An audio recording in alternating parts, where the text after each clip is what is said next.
মাছের এই পাকোড়াটা খেতে যেমন কুড়মুড়ে, এর স্বাদটাও কিন্তু অতুলনীয়। সুপ্রিয় দর্শক, আসসালামু আলাইকুম। হ্যাপি কুকিং জোন থেকে আপনাদের সবাইকে খুবই মজাদার আরেকটি নতুন রেসিপি দেখার স্বাগতম জানাচ্ছি। আজকে আমি আপনাদের সাথে শেয়ার করব বোয়াল মাছের পাকোড়া। যে কোনো মাছ দিয়ে কিন্তু এই রেসিপিটি করা যায়, তবে যেই মাছে কাটা কম ওই মাছ দিয়ে বানালে খুবই সহজে চটজলদি আপনি বানিয়ে নিতে পারবেন। এই পাকোড়াটা খেতে যে কি মজা, না বানালে না খেলে বিশ্বাসই করবেন না। আজকে এই রেসিপিটি আমি আপনাদের সাথে শেয়ার করব। আশা করি আমার আজকের রেসিপিটি আপনাদের থেকে ভালো লাগবে।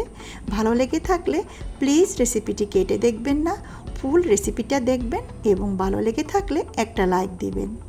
প্রথমে এখানে আমি বোয়াল মাছের 4টি পিস একটু ভেজে নিয়েছি পাকোড়াটা তৈরি করার জন্য। এই মাছটা আমি একটু লবণ, হলুদ এবং মরিচের গুঁড়ো দিয়ে কিছুটা ভেজে নিয়েছি। এখন আমি এক এক করে মাছগুলো কাঁটাটা বেছে নেব। এইখানে আপনারা যেই মাছে কাঁটা একটু কম আছে ওই মাছ দিয়ে কিন্তু এই পাকোড়াটা তৈরি করতে পারেন। এই পাকোড়াটা ছোট বড় সকলে অনেক পছন্দ করবে এবং খেতেও দারুণ মজা। যারা কিন্তু মাছ খেতে চান না তারাও কিন্তু এই পাকোড়াটা অনেক মজা করে খাবে। এই দিকে আমার মাছগুলো থেকে কাঁটাটা বেছে নেওয়া হয়ে গেল। এখন মশলার উপকরণগুলো দিয়ে দিব বেশ কিছু পেঁয়াজ বেরেস্তা।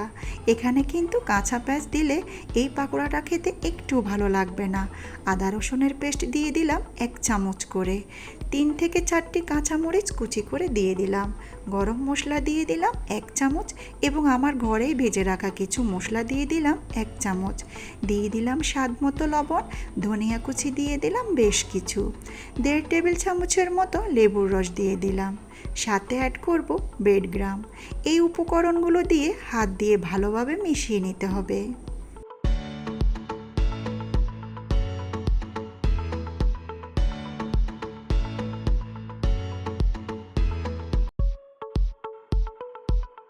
মেশানো হয়ে গেলে এখন অ্যাড করব ময়দা। এখানে আমি 2 থেকে 3 টেবিল চামচের মতো ময়দা দিয়ে দিলাম এবং 1 চামচ সয়া সস দিয়ে দিলাম। দিয়ে আবারও সমস্ত উপকরণ ভালোভাবে মিশিয়ে নিতে হবে।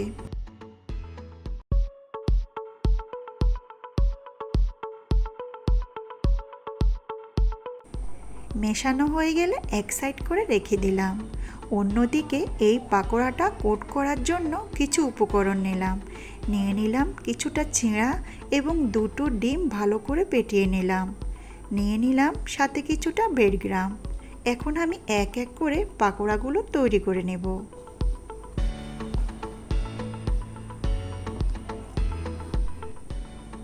এখানে আমি মাছের যে ডোটা তৈরি করলাম তা থেকে এভাবে করে একটু করে নিয়ে নেব।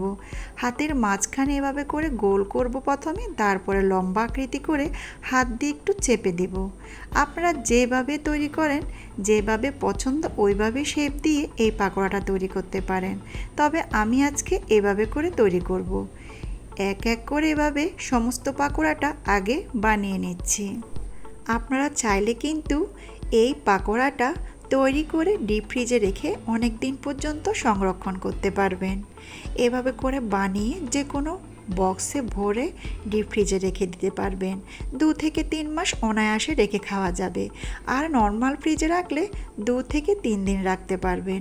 আমি সমস্ত পাকোড়া বানিয়ে নিলাম। এখন এগুলোকে কোট করে নেব। প্রথমে একটা পাকোড়া নিয়ে আমি প্যাটানো ডিমের ভিতরে দিয়ে দিলাম। উল্টিয়ে পাল্টিয়ে ডিমটা লাগিয়ে নিব। তারপর দিয়ে দিব বেডগ্রামে দেওয়া হয়ে গেলে ভালোভাবে ঝাঁকিয়ে নেব যাতে করে বাড়তি বেডগ্রামগুলো পড়ে যায়। ঠিক আবারও ডিমের ভিতরে দিয়ে দেব। উল্টিয়ে পাল্টিয়ে ডিমটা লাগিয়ে সাথে সাথে দিয়ে দিব ছিঁড়ার ভিতরে।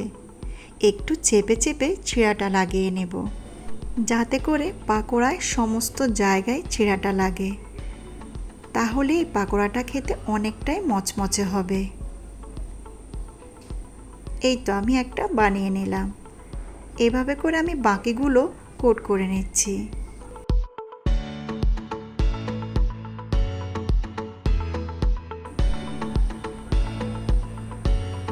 মাছের এই পাকোড়াগুলোর যে শেপটা আমি দিয়েছিলাম তা কিন্তু দেখতে আমার থেকে মনে হলো কিছুটা মাছেরই মতো, তাই আমি সমস্ত কিছু ভালোভাবে কোট করে লাগিয়ে এর মাথার উপরে একটি কাবাব চিলি বসিয়ে দিলাম, যাতে করে ছোকের মতো দেখা যায়।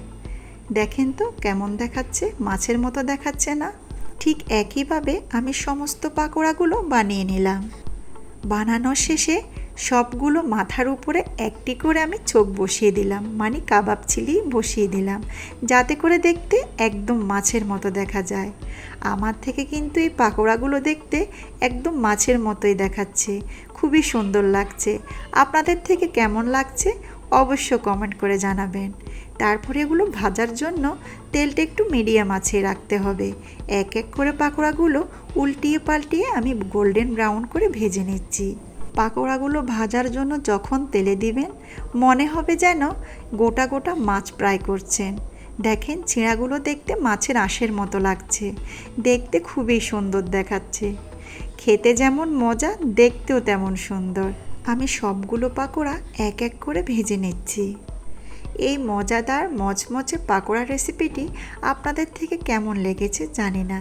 যদি ভালো লেগে থাকে আমাকে কিন্তু কমেন্ট করে জানাবেন, বাসায় ট্রাই করবেন, আমার চ্যানেলটি সাবস্ক্রাইব করবেন, আমার ফেসবুক পেজটা ফলো করবেন, পাশে থাকা বেল বাটনটি অন করে রাখবেন, যাতে করে এরকম মজাদার নতুন ভিডিওর নোটিফিকেশান সবার আগে আপনার কাছে পৌঁছে যায়। এই দিকে আমার পাকোড়াগুলো ভাজা শেষ, এখন আমি উঠিয়ে নিলাম তেল থেকে, বাকিগুলো একইভাবে ভেজে নিয়েছি। এই পাকোড়াটা খেতে সবচেয়ে বেশি মজা লাগে গ্রিন সস দিয়ে, যেটা আমি ধনিয়া পাতা, কাঁচা মরিচ, সাথে কিছুটা টক দই, একটু আদা, একটু লেবু আর একটু লবণ দিয়ে ব্লেন্ড করে নিলাম। বাস হয়ে গেল গ্রিন সস, খেতে দারুণ মজা। পরিবেশনের জন্য আমি রেডি করে নিলাম। দেখেন তো দেখতে কেমন দেখাচ্ছে, মনে হচ্ছে না আমি গোটা গোটা মাছ ফ্রাই করে নিলাম। এই দিকে গ্রিন সস, অন্যদিকে মাছের পাকোড়া। বিশ্বাস করবেন না, খেতে দারুণ মজা।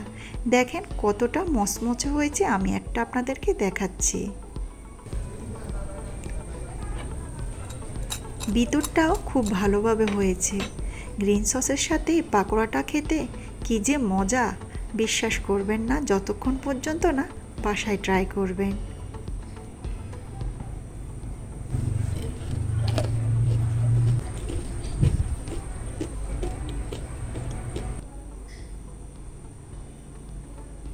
সবাই ভালো থাকবেন, সুস্থ থাকবেন, আর এরকম মজার রেসিপি বাসায় ট্রাই করবেন। আজ এখানে বিদায় নিচ্ছি। খোদা হাফেজ।